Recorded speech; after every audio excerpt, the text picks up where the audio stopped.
কসে আপনার কত আওয়ার্স কাজ করার কথা সেটা করতে হবে। আপনার যে জব ডেসক্রিপশন আছে সেই জব ডেসক্রিপশন অনুযায়ী আপনাকে কাজ করতে হবে।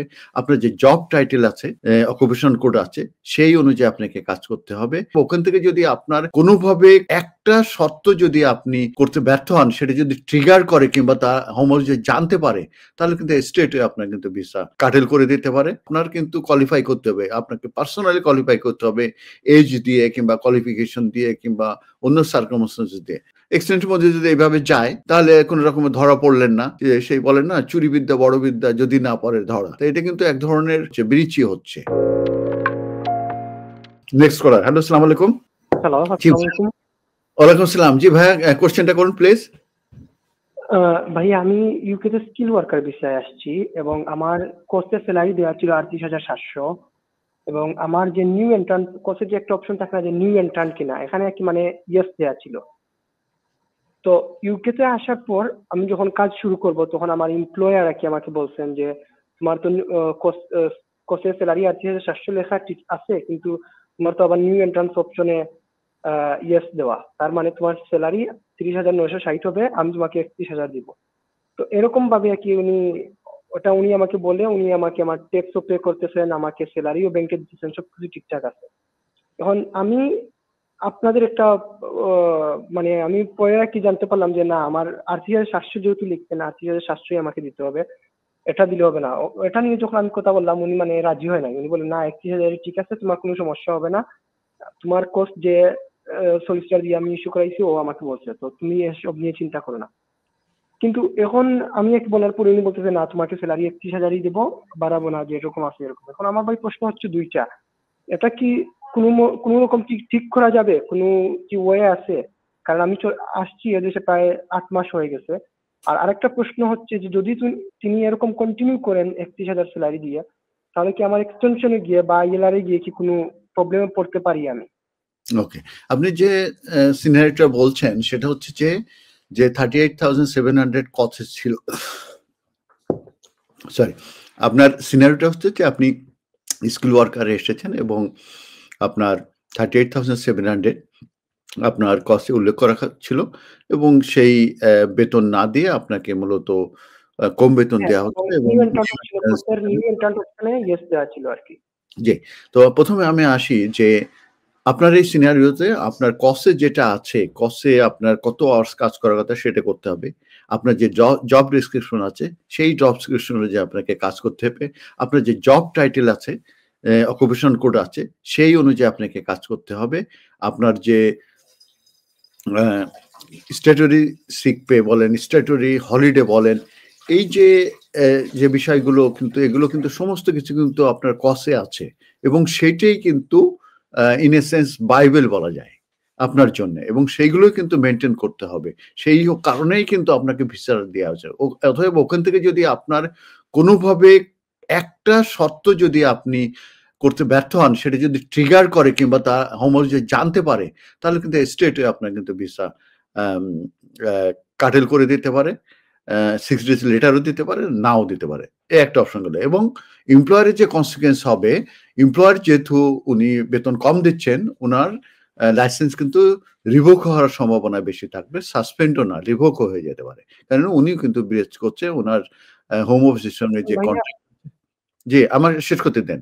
তো এই কারণে আপনার 38,700 মেনটেন করতে হবে। আপনি যেটা বলছেন আপনি রাইটলি বলেছেন। এখন এইটা রেকটিফাই কি করা যায় সেটার সলিউশন আপনি বলছেন। এখন আপনার নিউ এন্ট্রান্স হিসাবে কিন্তু আপনাকে 26 বয়স কম হতে হবে। আপনার যদি ইউকের বাইরে জন্ম হয় কিংবা এখানে জন্ম হয়, আর এখানে যদি আপনি গ্র্যাজুয়েশন করেন এবং গ্র্যাজুয়েশন করার 2 বছরের ভিতরে যদি আপনি কস পান, তাহলে কিন্তু আপনি নিউ এন্ট্রান্স এবং যে 31,000 এর সামান্য একটু কম আসে, 30,900 600 এরকম 60 পাউন্ড এরকম আসে। তো আপনি যদি নতুন করে কস নেন এবং আপনি যদি নিউ এন্ট্রান্সের ভিতরে পড়েন, আগে আপনার নিউ এন্ট্রান্সের ভিতরে পড়েন কিনা আপনি দেখেন, 26-29 বয়স, তাহলে হবে। আপনি যদি ইউকেতে গ্র্যাজুয়েশন করেন এবং আপনার যদি 2 বছরের নিচে যদি থাকে, আপনি গ্র্যাজুয়েটেড হয়েছেন, এই অনেকগুলো ইস্যু আছে, প্রায় 3-4টে ইস্যু আছে। এগুলোর ভিতরে যদি আপনি থাকেন তাহলে নিউ এন্ট্রান্স, তাহলে আপনি নতুন করে আপনাকে কস দিতে পারে। নতুন করে কস দিয়ে যদি আপনি কসে যদি নিউ এন্ট্রান্স হিসাবে যদি আপনাকে কস ইস্যু করে এবং আপনি যদি এলিজিবল হন, এবং আমি যেটা বলছি আপনার কিন্তু কোয়ালিফাই করতে হবে, আপনাকে পার্সোনালি কোয়ালিফাই করতে হবে এজ দিয়ে কিংবা কোয়ালিফিকেশন দিয়ে কিংবা অন্য সার্কামস্টেন্সেস দিয়ে।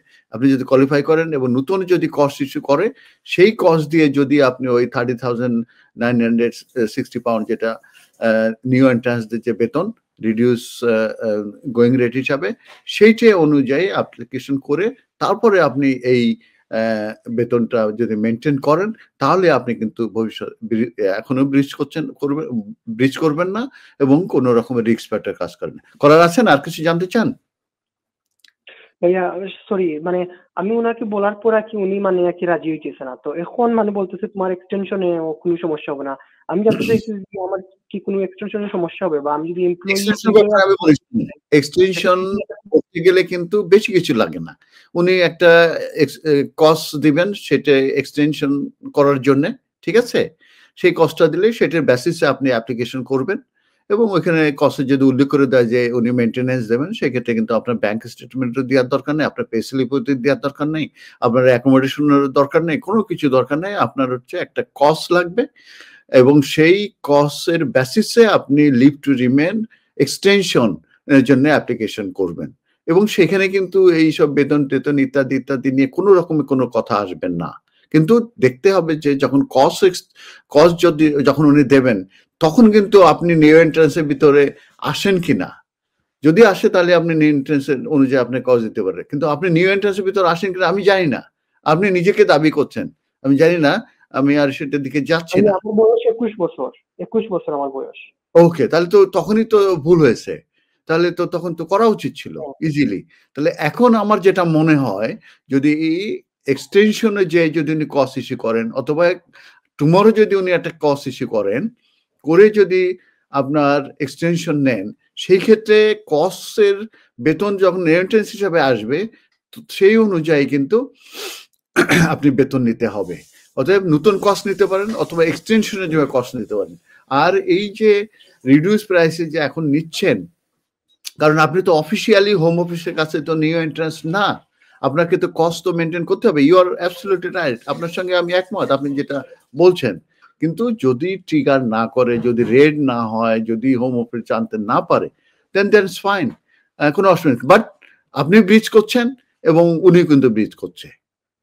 অতএব এক্সটেন্টের মধ্যে যদি এইভাবে যায়, তাহলে কোনো রকমের ধরা পড়লেন না, যে সেই বলেন না চুরি বিদ্যা বড় বিদ্যা যদি না পড়ে ধরা। তো এটা কিন্তু এক ধরনের মানে ইয়েই হচ্ছে, ব্রিচই হচ্ছে।